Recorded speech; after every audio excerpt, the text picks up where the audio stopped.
Hello दोस्तों, कैसे हैं आप सब। आशा करते हैं सभी अच्छे और स्वस्थ होंगे। पायल ठाकुर के इस चैनल पे आप सभी का स्वागत है। सभी को जय माता दी, हर हर महादेव। रोज मैं आप लोग के सामने एक नया शिव चर्चा गीत लेकर आती हूँ। ठीक उसी तरह आज भी मैं आप लोग के सामने सावन का शिव चर्चा गीत लेकर आई हूँ। अभी सावन का महीना चल रहा, तो इसलिए मैं रोज आप लोग के सामने एक नया सावन का शिव चर्चा गीत लेकर आती हूँ।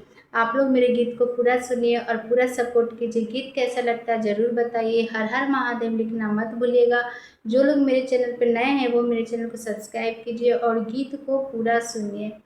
तो आइए मैं अपने गीत शुरू करती हूँ। बोलेला कागा आंगनवा में आजू शिव गुरु आइए सवनवा में।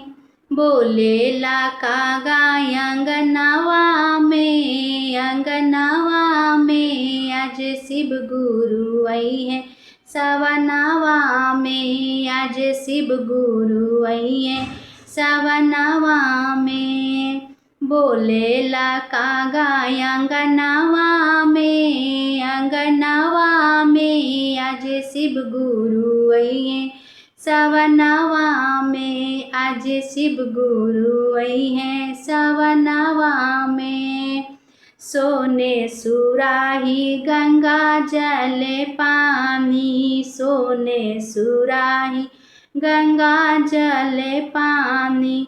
चरना पखारब अंगनवा में आज शिव गुरु आइए सवनवा में। आज शिव गुरु आइए सवनवा में। बोलेला कागा अंगनवा में आज शिव गुरु आइए सवनवा में। आज शिव गुरु आइए सवनवा में। सोने के आसन सोने सिंहासन, सोने के आसन सोने सिंहासन। आसन लगाइब अंगनवा में आज शिव गुरु आइए सवनवा में। आसन लगैबो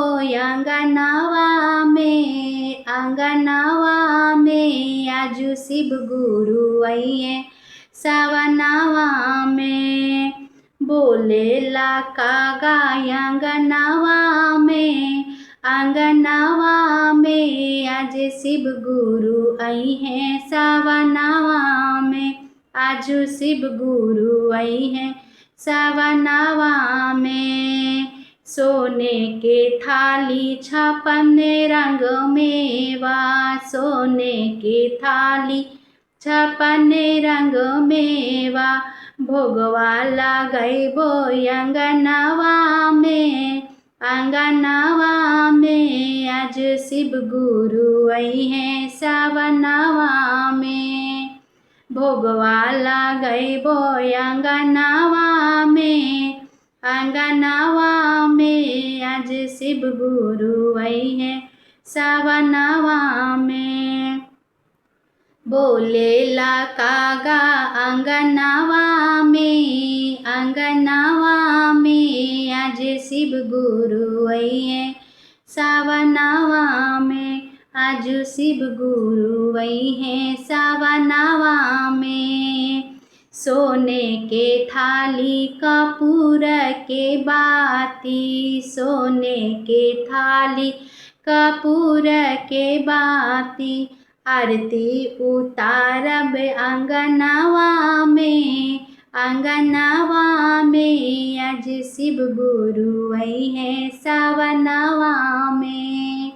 आरती उतारब